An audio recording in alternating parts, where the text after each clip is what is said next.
Kani bitaw, ako saning daklit lang kay commercial break na punta totoo lang.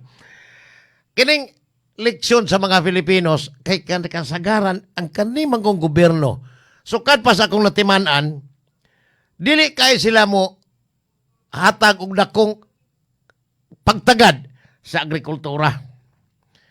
Wa tay labot atong gubat sa Iran, kagigubat sa Israel o sa Amerika. Pero unsa may epekto nga ris Pilipinas nga wa matay insaktong kinaghanon sa produktong makaon na to. Tungod kay ang gobyerno sukad pa atong panahon, I think panahon Kore, panahon ni Konwa, even kanang CARP gani katong Comprehensive Agrarian Reform Program 25 to katuig since 1989 namugna ang maong balaod. Hangtod ni expire atong 2014 si anhing senador Senate President Nini Pimentel gi-extend na niya og 5 years kanang gitawag og CARPER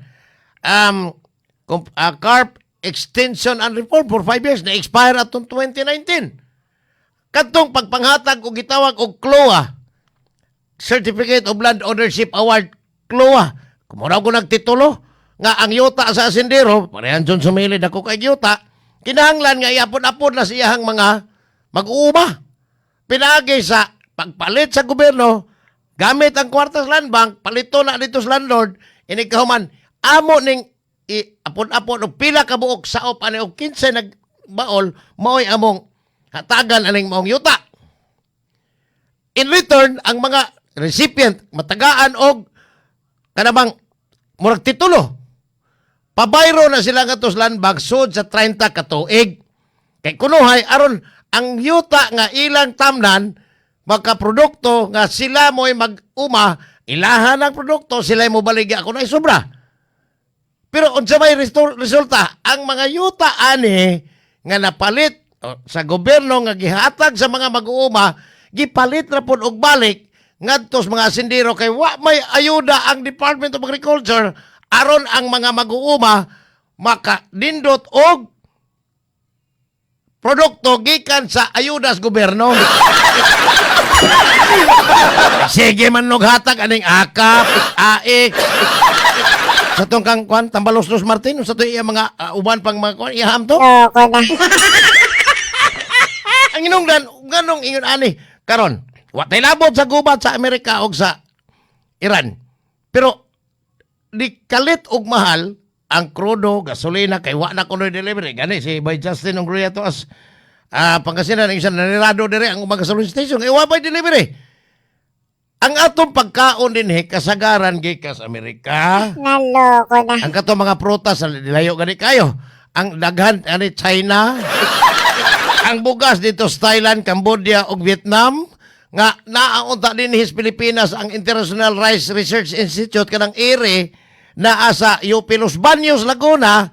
Ang mga estudyante, mga Cambodian, mga Vietnamese, mga Thailander, inigbalik ka na dito sa ilahang nasod, nindot kay na sila, kay mura na sila ginuo silang gobyerno, kay sila mo'y nakat-on, padong din sa Pilipinas, nga gitudluan sa mga Pilipino.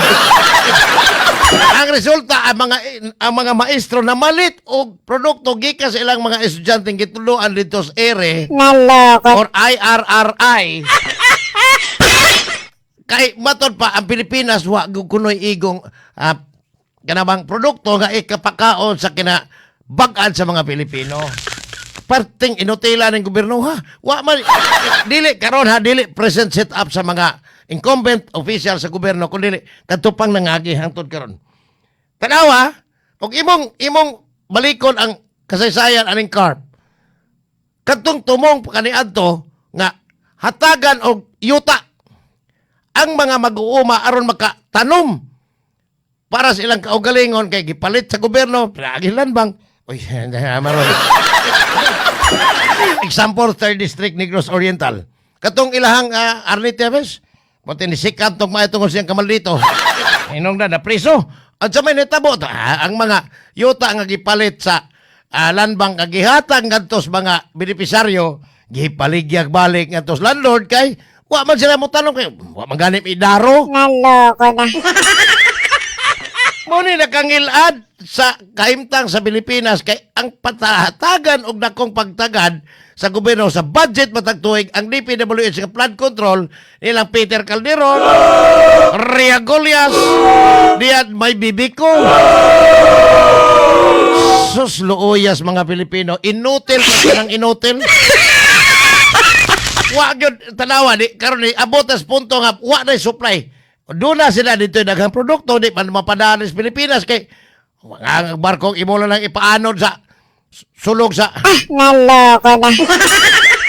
amihan sa bala abot na rin bugas kinahanglan na ang dadon dire. Pag simple kayong arithmetic lang kanilang buholo. Ilang bugas ito perting daghanang ani.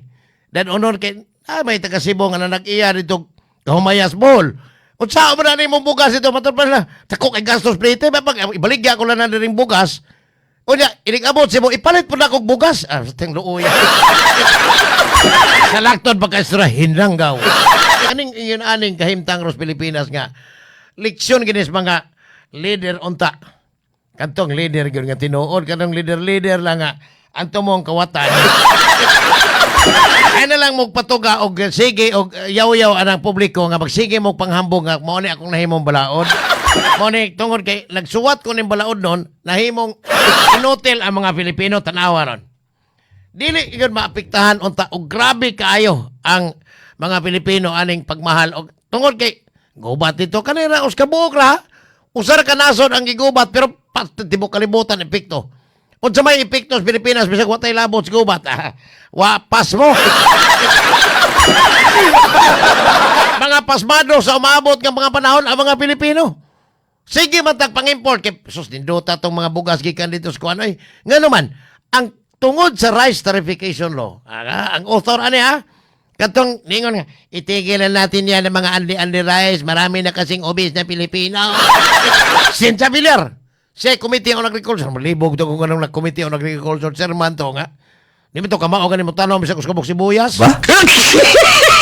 Now, tungod at itong maong balaod, kanang RTL, gipug nga na ang NFA nga mo import para baligya sa mga Pilipino. Kung maka-import na lang ang NFA, National Food Authority, para stocking na lang para sa kalamidad. Ang NFA mo palit og bugas sa lain-laing mga nasod, Vietnam, Thailand, Cambodia, India, para sa DSWD na lang. Kay gihatagan og katungod ang Gricon. Gricon, nineligado na. Ang tanang mga importer, pribado nga importer og bugas, nga maka-import, kay hatagan silang importation permit, sila na'y mamaligya.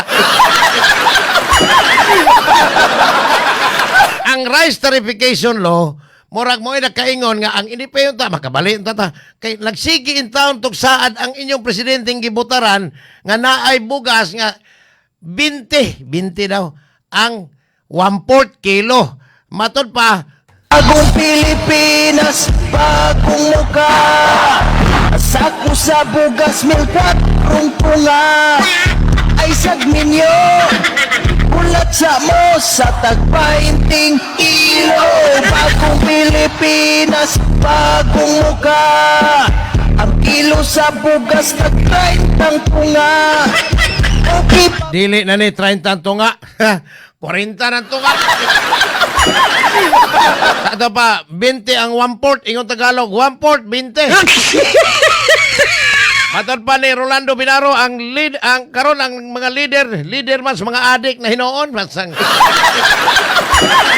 Kani luoy kayo ang inutil gyud ang mga pobre. Tanawa og dili pag yun kanang angay og kanang magpaduol pala ko pa yung mga bodyguards hagbay nang panuslok ni mata ni mga hanggaw nga dagkong nag dumala sa tong gobyerno. Sila may hinungdan. Og imong subayon tong ilang mga balaod nga gipanghimo puros nang gyud hinanggaw. Tanawa og sa may naitabo ron sa agrikultura nato pati naghanap bakanting yuta.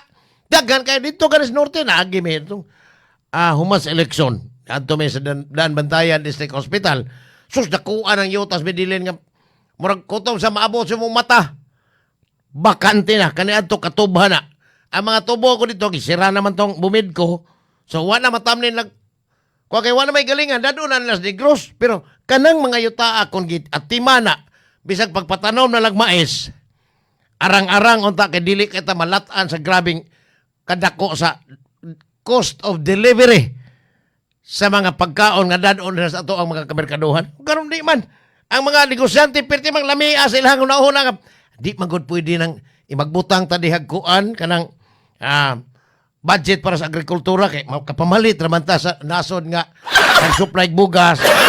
Mas lami mangining flood control budget kay naamay allocable ug non-allocable. Naloko na. Pangutan-an ninyo sa may bibiko. Siya man to'y kongresista sa una. Si Juan ba? Cindy Loper. Cindy Chan. Pangutan-an sa pila to'y allocable ni mo. Pila na ginansang Alan Kirante og ni Jonathan Kirante. Pawa! Mao na resulta diha. Karon natanawa kada kong leksyon ano eh. Unya mamutar pa mo sige ng mga kawatang politiko na siya tuwangan.